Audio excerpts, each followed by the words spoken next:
Hello दोस्तों, notebook education channel पर आपका स्वागत है। आज हम लोग भारत महिमा पाठ को पढ़ने वाले हैं और यह जो पाठ है यह हमारा 5वां पाठ है। यहाँ पर लिखा हुआ भी है पंचमः पाठ।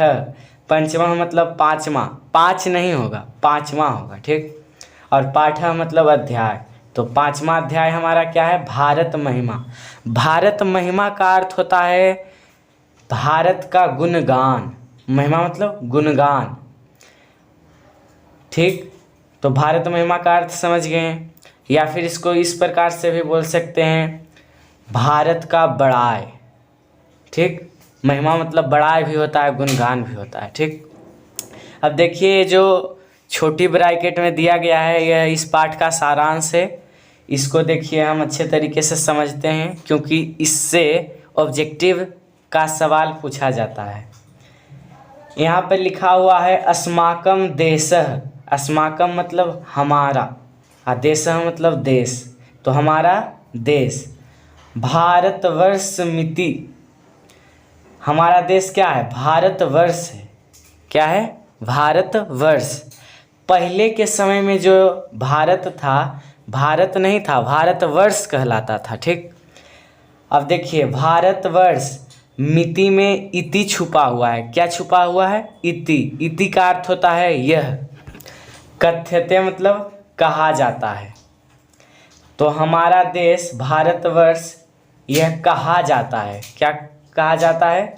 भारतवर्ष कहा जाता है, ठीक। अब देखिए यहाँ पर लिखा हुआ है अस्य महिमा सर्वत्र गीयते।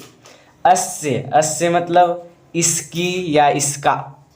इसकी स्त्रीलिंग के लिए, इसका पुल्लिंग के लिए, ठीक। तो इसकी यहाँ पर स्त्रीलिंग का प्रयोग करेंगे, ठीक। तो इसकी महिमा, महिमा मतलब बड़ाई या फिर गुणगान, ठीक।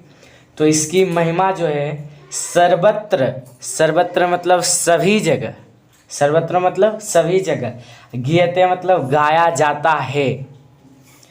तो किसकी महिमा सभी जगह गाई जाती है? भारतवर्ष की महिमा सभी जगह गाई जाती है। अब देखिए यहाँ पे लिखा हुआ है पाठे अस्मिन। पाठे मतलब पाठ में, अस्मिन मतलब इस। तो इसका अर्थ हो गया इस पाठ में। विष्णु पुराणात, विष्णु पुराणात का अर्थ होता है विष्णु पुराण से। क्या अर्थ होता है? विष्णु पुराण से। च मतलब और। भागवत पुराणात, भागवत पुराणात मतलब भागवत पुराण से। तो विष्णु पुराण से, इस पाठ में जो है विष्णु पुराण से और भागवत पुराण से। प्रथमम पहला, च और द्वितीयम दूसरा, क्रमशः, क्रमशः मतलब लगातार कह सकते हैं, ठीक। पद्यम, पद्यम मतलब होता है श्लोक या फिर मंत्र। गृहीत अस्ति, गृहीतम अस्ति। क्या लिखा हुआ है? गृहीतम अस्ति। तो देखिए इस लाइन का पूरा अर्थ क्या हो गया कि इस पाठ में विष्णु पुराण से और भागवत पुराण से पहला और दूसरा क्रमशः जो श्लोक है संकलित। गृहीतम मतलब होता है संकलित है, अस्ति मतलब है, संकलित है मतलब लिया गया है, ठीक। तो इस पाठ में जो पहला श्लोक है, प्रथमम मतलब पहला, और पद्यम मतलब श्लोक। तो पहला श्लोक कहाँ से लिया गया है? तो विष्णु पुराण से। इसमें देखिए क्रमशः लगा हुआ है, तो पहला का पहला से होगा और दूसरा का दूसरा से होगा, ठीक नहीं। तो पहला का पहला से होगा, तो पहला क्या है? विष्णु पुराण है, तो प्रथम पद्यम यानी कि पहला श्लोक विष्णु पुराण से लिया गया है, गृहीता मतलब लिया गया है। और दूसरा श्लोक जो है भागवत पुराण से लिया गया है। गृहीता मतलब लिया गया, अस्ति मतलब है, ठीक। अब देखिए यहाँ पर लिखा हुआ है अवशिष्टानि, शेष बचे हुए या फिर बचे हुए, ठीक। अवशिष्टानि मतलब बचे हुए। पद्यान अध्यक्षेन। देखिए अध्यक्षेन जो है एक व्यक्ति का नाम है।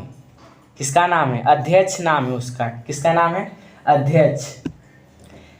अध्यक्ष जो है, जो बचा हुआ इसमें टोटल जो है 5 श्लोक है। कितने श्लोक है? 5 श्लोक है। तो 2 श्लोक में पहला श्लोक विष्णु पुराण से लिया गया है और दूसरा श्लोक भागवत पुराण से। अब बाकी 3 श्लोक जो बचे हुए हैं उसको कह रहा है अध्यक्षेन, अध्यक्ष के द्वारा। अध्यक्षेन मतलब अध्यक्ष के द्वारा। अवशिष्टानि मतलब बचे हुए। पद्य मतलब श्लोक या मंत्र। मंत्र को अध्यक्ष के द्वारा, अध्यक्षेन मतलब अध्यक्ष के द्वारा निर्मीय, निर्माण किया गया है। निर्माण करके, सॉरी, निर्मीय मतलब निर्माण करके। प्रस्तावितानि, प्रस्तावितानि मतलब होता है प्रस्तुत किया गया है, बताया गया है।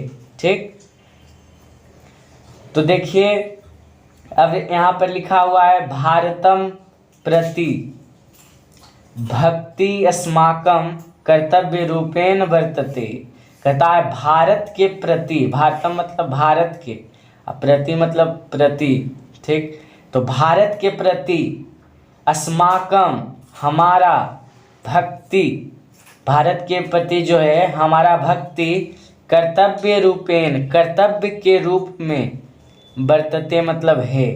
तो भारत के प्रति हमारी भक्ति कर्तव्य के रूप में है। किस रूप में? कर्तव्य के रूप में है।